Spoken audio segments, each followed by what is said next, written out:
আপনারা দুজনেই আমেরিকায় থাকেন, হ্যাঁ, তো আপনার কাছে কি মনে হয় এখানে যারা রাজনীতিবিদ রয়েছেন রিপাবলিকান পার্টির, ডেমোক্রেটিক পার্টির, তাদের সঙ্গে কি আপনারা বিষয়টি নিয়ে আলোচনা করেন? আমরা দেখতে পাচ্ছি যে এই সব কিছুর মাস্টার মাইন্ড বলা হচ্ছে সিআইএ, এর পিছনে রয়েছে আমেরিকার হাত। আপনারা খোলাখুলিও বলেছেন, শেখ হাসিনার কথাও বলেছেন, তিনিও আমেরিকার দিকে অভিযোগ তুলেছেন। তো আপনারা এখানকার পলিটিশিয়ানদের সঙ্গে কথা বলেন না, রাজনীতিবিদদের সঙ্গে? এটা একটা গুরুত্বপূর্ণ প্রশ্ন, এটার জবাব আমার কাছে আছে। সেটা হলো, আপনারা জানেন আমেরিকান পলিটিক্স কিভাবে কাজ করে। এখানে যারা ল মেকার আছে তাদেরকে আপনাকে যোগাযোগ রাখতে হয়, ফান্ডরেজে সাহায্য করতে হয়। গত 16টা বছর ইউনূস এবং আওয়ামী লীগ বিরোধী, শেখ হাসিনা বিরোধী, তারা প্রচুর টাকার মালিক। তারা মিলিয়নস অফ ডলার খরচ করে লবিস্ট নিয়োগ করেছে। তারা এই সরকারের বিরুদ্ধে সমস্ত একেবারে প্রচারণা করেছে, মিথ্যা প্রচারণা। আমরা অনেক হিউম্যান রাইটস অর্গানাইজেশন, কংগ্রেসম্যানের সাথে দেখা করেছি। তারা কি বলতেছে যে তোমরা আসছো এই ইউনূস সরকারের বিরুদ্ধে এই অভিযোগ নিয়ে, অথচ 16 বছরে তোমরা কেউ আসনি। এবং 16 বছরে ইউনূস এন্ড আদার্স, শেখ হাসিনা সরকারের বিরুদ্ধে শত শত অভিযোগ তারা করেছে। ডেইলি তারা এই সমস্ত, তাদের একটা মানে পেইড ফুল টাইম এমপ্লয়ি ছিল, এই কাজগুলো তারা করতো। আমি যখন এদের সাথে ফাইট করতাম, আমি যদি একটা জবাব দিতাম, তারা 10 জনে 10টা জবাব দিত উইদিন এ মিনিট।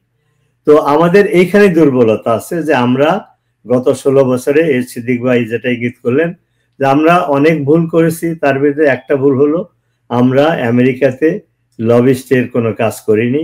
আওয়ামী লীগের যারা নেতাকর্মী, এদের অধিকাংশই ওই রকম ইউনূসের মতো ধনী লোক না যে আমরা ব্যক্তিগত পর্যায়ে টাকা পয়সা দিয়ে। আর আমাদের সাংগঠনিক দুর্বলতাও রয়েছে। আমরা আভ্যন্তরীণ এর ভিতরে, দলের ভিতরেই আমরা ফাইট করি। আমরা ইউনাইটেড হয়ে এই জামাত, বিএনপি, ইউনূসের বিরুদ্ধে আমরা করি না। এই গত সপ্তাহে আমাদের একটা ডেলিগেশন চার্লস সুমারের অফিসে গিয়েছিল এগুলো নিয়ে আলোচনা করতে। তার স্পষ্ট বলেছে যে গত 16 বছরে সরকার বিরোধী যে অভিযোগগুলো আমাদের কাছে এসেছে, ডেইলি কয়েক শত করে অভিযোগ আসতো, অথচ ইউনূস সরকারের বিরুদ্ধে 9 মাসে কোনো অভিযোগই আসে নাই। অর্থাৎ আমাদের লবি কাজটা এত দুর্বল যে আমরা ওইটা কাউন্টার করতে পারি নাই, যার ফলে আমরা এই অবস্থায় আছি। কিন্তু আমরা বসে নেই, আমরা ঘুরে দাঁড়িয়েছি। মাস মিডিয়াতে এই বিএনপি, জামাত বা আওয়ামী লীগ বিরোধী তারা এত অ্যাক্টিভ ছিল তাদের পয়সা খরচ করে।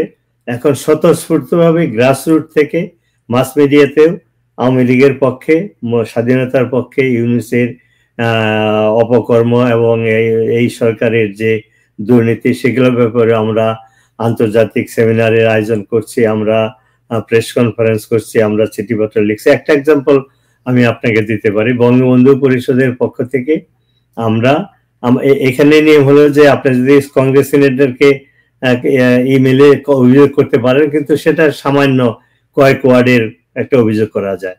কিন্তু এই ইউনূস বিরোধী, ইউনূস সরকারের অপকর্ম, এগুলো ব্যাখ্যা করতে 2-3 পাতার একটা চিঠি তৈরি করতে হয়।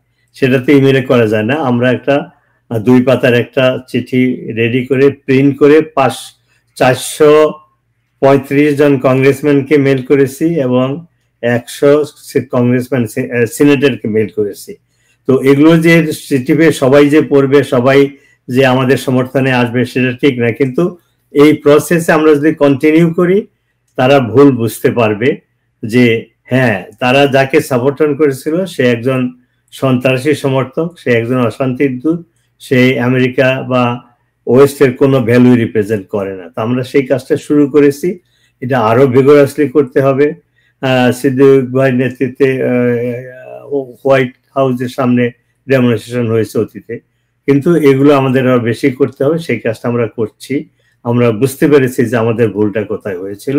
তো আমরা আশাবাদী যে আমরা এই ইউনূস সরকারের পতন ঘটাতে পারবো। কারণ এই যে 160 জন কি বলে Congress world leader including Nobel laureate, তারা ইউনূসের বিরুদ্ধে যখন কর মামলা হয় তারা বিবৃতি দিয়েছিল এবং সেটা ইউনূস ফাইন্যান্স করেছিল $100,000 বা $200,000 খরচ করে একটা অ্যারের আকারে, সেইটার প্রতিবাদ করে আমরা চিঠি দিয়েছিলাম যে বিচারের অভিযোগ করা হয়েছে, বিচার হয় নাই। কিভাবে তারা বলেছিল যে বাংলাদেশের বিচার ব্যবস্থা স্বাধীন না। এই কথাটা কিভাবে নোবেল লরেটরা একটা স্বাধীন দেশের আভ্যন্তরীণ ব্যাপারে মন্তব্য করতে পারে, সেইটা চ্যালেঞ্জ করে আমরা চিঠি দিয়েছিলাম। এবং সেইটার পরিপ্রেক্ষিতে আমরা 60 জনকে চিঠি দিয়েছিলাম, 2-1 জন জবাব দিয়েছে, অনেকে জবাব দেয় না। কিন্তু আনফরচুনেটলি এই আন্দোলনটা আমরা কন্টিনিউ করতে পারিনি। তো যার ফলে আমরা আজকে এই বর্তমান অবস্থায় আছি, আমরা সাফার করছি আমাদের কর্মীরা। আর এছাড়াও একটা জিনিস আলোচনা আমাদের করা উচিত, এটা আমরা করছি না বিশেষ করে মিডিয়াতে, যে 5 আগস্টের আগে বাংলাদেশের অর্থনৈতিক তারপরে আইন শৃঙ্খলা পরিস্থিতি কি অবস্থা ছিল আর আজকে কি অবস্থা। আমরা কি সামনের দিকে এগিয়ে গেছি? না, আমরা সামনের দিকে যাওয়ার কথা বলে প্রতারণা করে এই বিপ্লবটা মন্তব্য করেছেন যে শেখ হাসিনার ভুল ছিল, তিনি সব দলগুলো গুছিয়ে নির্বাচন সঠিকভাবে দিতে পারেননি, এজন্য ওনাকে আন্দোলন করে যে ভুল করেছি সেই ভুলের মাসুল আমাদের নেক্সট 3 প্রজন্মকে দিতে হবে এবং আমাদেরকে ঘৃণার চোখে দেখবে। ডক্টর সিদ্দিকুর রহমান।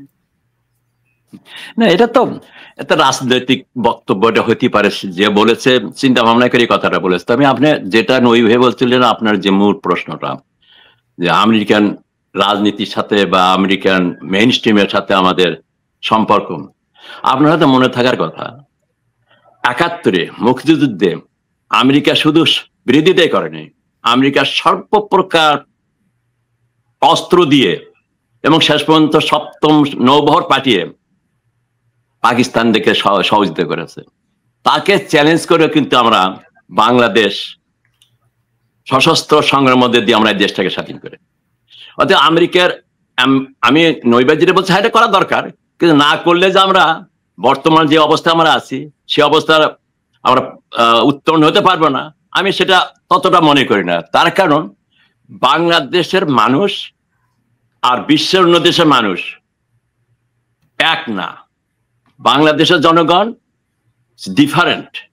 তারা চৈত্র মাসে যেমন শক্ত, একেবারে মাটি শক্ত হয়ে থাকে, যেরকম শক্ত, তেমন বর্ষার পরে কিন্তু নরম হয়ে যায়। আমাদের এটা হলো জাতিগত বৈশিষ্ট্য। আমি আপনাকে বলি, আওয়ামী লীগ হলো একটা বিরোধী আন্দোলনের মধ্য দিয়ে গত 53 বছর এবং সেই 23 বছর টোটাল ইতিহাস যদি দেখেন, আওয়ামী লীগের রাজনীতি হলো আন্দোলনের রাজনীতি, আর আন্দোলনের মধ্যে দিয়ে আসতে হবে এবং নিয়মতান্ত্রিক রাজনীতির ভেতর দিয়ে আসতে হবে।